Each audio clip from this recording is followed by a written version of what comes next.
বিসমিল্লাহির রহমানির রহিম। প্রীতি এবং শুভেচ্ছা জানিয়ে শুরু করছি। আমি মোহাম্মদ খাদেমুল ইসলাম, নাজির, সাবেক নাজির, ঢাকা জজ কোর্ট।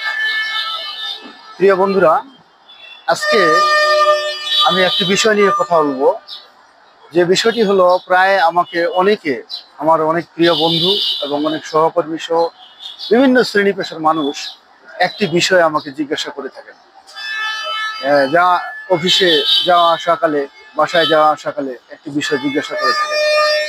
বিষয়টি হলো সেটি যে আমি 2023 সালের ফেব্রুয়ারি মাসের 23 তারিখ থেকে 25/8/2024 পর্যন্ত এই ঢাকা জজ কোর্টের নাজির ছিলাম, ডিস্ট্রিক্ট নাজির।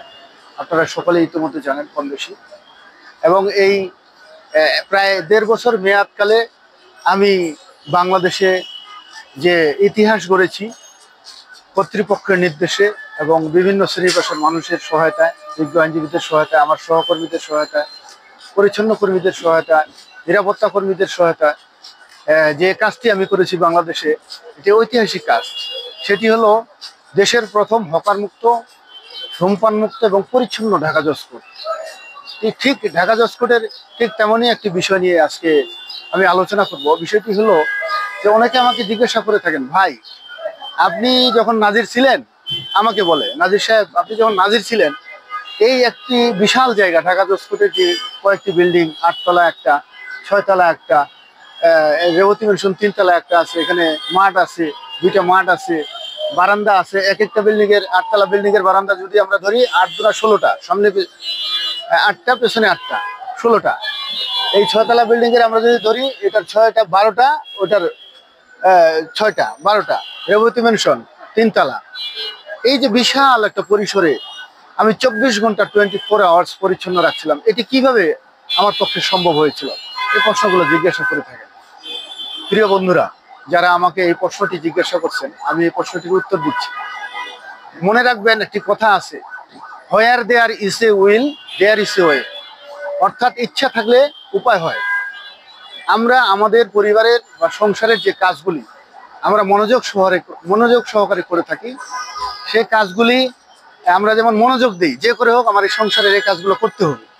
ঠিক তদ্রূপ আমি এই ঢাকা জজ কোর্টের যখন নাজির হলাম, মানুষের কল্যাণে, মানুষের সেবা করার জন্য আমার নিয়ত ছিল 24 আওয়ার্স পরিচ্ছন্ন রাখা। এই পরিচ্ছন্নতার যে কি উপকার, যারা আজকে বিশ্বের যারা উন্নত রাষ্ট্র দেশ রয়েছে তারাই বলতে পারবে। তাহলে আমরা কেন যাই? এই যে উন্নত রাষ্ট্রগুলোতে আমরা যাই প্রাকৃতিক সিনারি দেখার জন্য, পরিচ্ছন্নতা দেখার জন্য, তাদের পরিবেশ দেখার জন্য। হ্যাঁ, কেন? তারা পরিপাটি করে, যেমন জাপান একটা পরিপাটির দেশ। এদেশে আমরা কেন যাই? ওখানকার প্রত্যেকটি নাগরিক সচেতন, প্রত্যেকটি প্রতিষ্ঠান পরিচ্ছন্ন, পুরো দেশ পরিচ্ছন্ন। এই জন্যই তো আমরা জাপান যাই। এই জন্য তো জাপানকে পরিপাটির দেশ বলা হয়, পরিচ্ছন্ন দেশ বলা হয় বিশ্বের মধ্যে। ঠিক এই বিষয়গুলো আমি ঢাকা জজ কোর্টে নাজির হওয়ার পর আমার দৃষ্টিগোচরে আসে যে যে করে হোক আমাকে এই ঢাকা জজ কোর্টের পরিচ্ছন্নতা আনতে হবে। আপনারা সকলে জানেন, ঢাকা জজ কোর্টে একটা জঞ্জাল ছিল, বিশাল গ্যাঞ্জাম ছিল। এই বাগানটা দেখছেন, এখানে ময়লার ডিপো ছিল। ওই মেইন রাস্তা দেখছেন, ওখানে ডাস্টবিন ছিল। এই যে এগুলা এই ময়লাগুলোর পাশ দিয়ে যখন শিক্ষিত মানুষেরা যাচ্ছে, বিশেষ করে আমাদের একটা বিশ্বের সবচেয়ে বড় বার ঢাকা বার, এই ঢাকা বারে যখন এই বিজ্ঞ আইনজীবীরা, এলিট পার্সন, আমি মনে করি অবশ্যই এই যে যারা ঢাকা ইউনিভার্সিটি, রাজশাহী ইউনিভার্সিটির, চট্টগ্রাম ইউনিভার্সিটির, এটা তো সব এলিট পার্সন লোক আমাদের এখানে, মাননীয় বিচারকবৃন্দ। যে লোকগুলো যখন এই রাস্তাগুলো দেখছে ময়লা বন্ধ মুখে দিয়ে, ঠিক আমার বিবেকে নাড়া দেয় যে জায়গাগুলো পরিচ্ছন্ন করতে হবে। তো এই পরিচ্ছন্ন, তখন আমি আমাদের পরিচ্ছন্ন কর্মী যারা রয়েছে, নিরাপত্তা কর্মী, তাদের নিয়ে আমি আলোচনা করি, বসি, কি করে কি করা যায়। এটা পরিচ্ছন্ন আমাদের করতেই হবে, না হলে আমাদের এই যে বিচার বিভাগের একটা ইমেজ, হ্যাঁ, এখন যদি এখানে ময়লাটা থাকতো, দুর্গন্ধ ছড়াইতো, সবার কিন্তু খারাপ লাগতো। হ্যাঁ, আপনারা হয়তো মনে করছেন যে ভাই এগুলা বিষয়গুলা আপনি প্রতিদিন বলতে আসেন। অবশ্যই বলবো। এগুলো পরিচ্ছন্নতার যে কি গুরুত্ব, যারা এই বিষয়গুলো দেখেন নাই, ঢাকা জজ কোর্টের ময়লা, তারা বুঝবেন না। এটা আমি যেহেতু সরাসরি নেতৃত্ব দিয়েছি, লিডিং করেছি, আমি জানবো যে এখানে কি ঝামেলাটা ছিল। তো যাক, আমরা মূল কথায় আসি যে পরিচ্ছন্নতা, আমি পরিচ্ছন্নতা কর্মীদের নিয়ে যত আগে বড় ধরনের ময়লাগুলো ছিল, এই ময়লাগুলো আমি পরিচ্ছন্ন করে ফেললাম। ময়লার ভাগারগুলো, বড় বড় ডিপোগুলো, এগুলো আমি পরিষ্কার করে ফেললাম। পরিষ্কার করার পরে আমার যে বড় যে ময়লাটা, এটা শেষ হয়ে গেল। এরপর আমি বাগান সাজাইলাম। হ্যাঁ, সাজানোর পরে এই যে আপনার দেখেন এই যে বিল্ডিংগুলো, 2টা 8তলা বিল্ডিং, 6তলা বিল্ডিং, রেবতী ম্যানশন, এই যে এতগুলো পরিচ্ছন্ন। তো আমি পরিচ্ছন্নতা কর্মীদের নিয়ে মিটিং করলাম যে ভাই, সরকারি রাষ্ট্রীয় কোষাগার থেকে অর্থ বা টাকা পয়সা ভোগ করতে হলে অবশ্যই আমাদের কাজ করতে হবে দিন রাত 24 ঘন্টা। আমার কথা বলেন, আমি একজন স্টেনোগ্রাফার বর্তমানে, আগে নাজির ছিলাম। তো আমি যখন রাষ্ট্রীয় কোষাগার থেকে বেতন খাই, অবশ্যই আমি তো সারাদিন কাজ করি, আমি তো বসে থাকি না, তাই না? আমি তো বসে থাকি না। আমি যদি কাজে ফাঁকি দেই তাহলে কি কর্তৃপক্ষ আমাকে ছাড়বে? কখনো ছাড়বে না।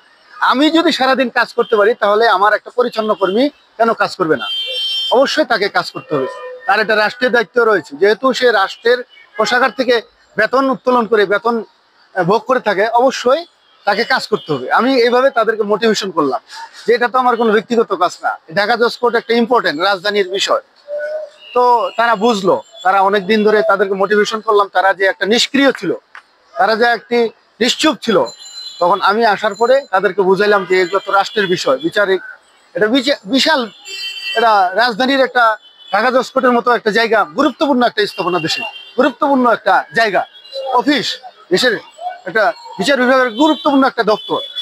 এই রাজধানীর ঢাকা জজ কোর্ট যদি পরিচ্ছন্ন না থাকে, এখানে যেখানে আমরা এলিট পার্সন মানুষেরা, আমাদের বিজ্ঞ আইনজীবীরা বলেন, মাননীয় বিচারকবৃন্দ বলেন, বিভিন্ন শ্রেণী পেশার মানুষ, আমাদের স্টাফরা সব শিক্ষিত মানুষ, অনার্স মাস্টার্স, তা আমরা তো সবাই এলিট পার্সন। আমরা এই এলিট পার্সন লোকগুলো যদি আমরা এই ময়লার পাশ দিয়ে যাই, আমাদের কেমন লাগে? এই বিষয়গুলো আমার বিবেকে নাড়া দেয়। এই জন্যই আমরা এই পরিচ্ছন্ন কর্মীদেরকে মোটিভেশন করছিলাম, ভাই কষ্ট করতে হবে, কষ্ট করলে এটার সুফল আমরা সবাই ভোগ করতে পারবো। আজকে পরিচ্ছন্ন কর্মীরা যদিও কষ্ট করেছে, কিন্তু এখন তাদের কষ্ট কম। কারণ আমি যে বড় বড় ময়লার যে ডিপোগুলো, এগুলো আমি প্রাথমিক অবস্থা নাজির হওয়ার পরে আমি এগুলো অপসারণ করেছি। এই অপসারণ করাতে এই যে জঞ্জাল ভাঙ্গা, বিভিন্ন খাট বেঞ্চ, বিভিন্ন এই যে পড়েছিল বারান্দাগুলো, এগুলো দিন রাত আমাকে পরিশ্রম করতে হয়েছে। ওই যে কিছু শুরুতে বললাম, where there is will there is way. ইচ্ছা থাকলে একটি মানুষ সবকিছু করতে পারে। আমার ইচ্ছা ছিল, এবং পরিচ্ছন্ন কর্মীদের ইচ্ছা ছিল, নিরাপত্তা কর্মীদের ইচ্ছা ছিল, এদেরকে নিয়ে এই যে বাগানগুলো দেখছেন, এগুলোতে একসময় ময়লার ডিপো, আপনারা দেখছেন তো, এগুলোতে একসময় ময়লার ডিপো ছিল। এগুলো আমি, এই মনে করেন এই ঘাসটা, এখানে কোনো ঘাস হচ্ছিল না, এখানে ছায়া। হ্যাঁ, এখানে ছায়া হচ্ছিল। আমি তখন গবেষণা করি, রিসার্চ করি যে কোন ঘাস হয়। ঘাস লাগাচ্ছি মারা যাচ্ছে, ঘাস লাগাচ্ছি মারা যাচ্ছে। এক পর্যায়ে তখন এটা কি একটা লতা বলে, হ্যাঁ পানি লতা না কি, এটা ওয়াটার লিলি না এরকম একটা, তখন আমি এটা বসাইলাম। এইভাবে এখন যে পরিচ্ছন্ন আছে, এখন আমাদের কিন্তু পরিচ্ছন্ন কর্মীদের পরিশ্রমটা কম করতে হয়, কারণ যে ভারী যে ময়লাটা আগে আমি পরিষ্কার করে ফেলছি। এইভাবে আমি আর সারাদিন এদের পেছনে লাগে থাকতাম, মনিটরিং করতাম। মনে রাখবেন, আপনি সংসারের অভিভাবক, আমি একজন নাজির। নাজির হইল একটা জজ কোর্টের, একটি জেলা জজ আদালতের মাননীয় জেলা জজ মহোদয়ের পক্ষে এই ঢাকা জেলা জজের যত সম্পত্তি আছে, এই সম্পত্তির রক্ষণাবেক্ষণকারী। নাজির গুরুত্বপূর্ণ একটি বিষয় বিচার বিভাগে। তো আমি এই রক্ষক হয়ে, রক্ষণাবেক্ষণকারী হয়ে যদি আমার সম্পদ হেফাজত না করতে পারি, হ্যাঁ সেভ না করতে পারি, তাহলে তো আসলে আমাকে তো জবাবদিহিতা করতে হবে রাষ্ট্রের কাছে, জনগণের কাছে। তো আমি আমার এই জবাবদিহিতার দায়বদ্ধতার কাছ থেকে, বিবেকের কাছে দায়বদ্ধতা রেখে, জবাবদিহিতা রেখে এসব কাজগুলো মানুষের জন্য করছি। বললাম যে আমাকে কাজ করতে হবে।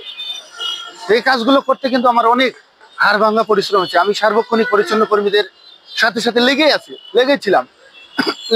না লেগে থাকলে তো আমার এই কাজগুলো হতো না। সার্বক্ষণিক লেগে থাকতে হবে, কারণ মনিটরিং এমন একটা বিষয়, মনিটরিং যদি না থাকে, যেমন আপনি মনে করেন আপনার সংসারে আপনার সন্তানকে আপনি যদি ভালো মতো দেখাশোনা না করেন, তাহলে তো আপনার সন্তান কোন দিকে যাচ্ছে, আপনি তো একটা মানে ইয়ের দিকে যাবেন, ভুল পথে থাকবেন।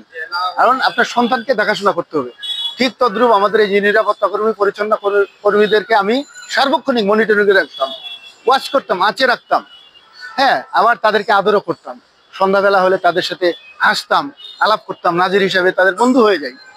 আমি ঢাকা জজ কোর্টের নাজির, সন্ধ্যাবেলা আমি তাদের বন্ধু হয়ে যাই। এটা আপনারা পরিচ্ছন্ন কর্মীদের আমাদেরকে জিজ্ঞাসা করতে পারেন, তদন্ত করে দেখতে পারেন। আমি তাদের সাথে কাজের সময় খুব কড়া ছিলাম, আবার তাদের সাথে যখন মিশছি তাদের সাথে বন্ধু হয়েছি। এই জন্য এই কাজগুলো আমার পক্ষে সম্ভব হয়েছে। আশা করি আপনারা বুঝতে পারছেন, কারণ আপনারা অনেকদিন ধরে আমাকে প্রায় বলেন যে ভাই এই বিশাল একটা ঢাকা জজ কোর্ট 24 আওয়ার্স কিভাবে আপনি পরিচ্ছন্ন রাখছিলেন।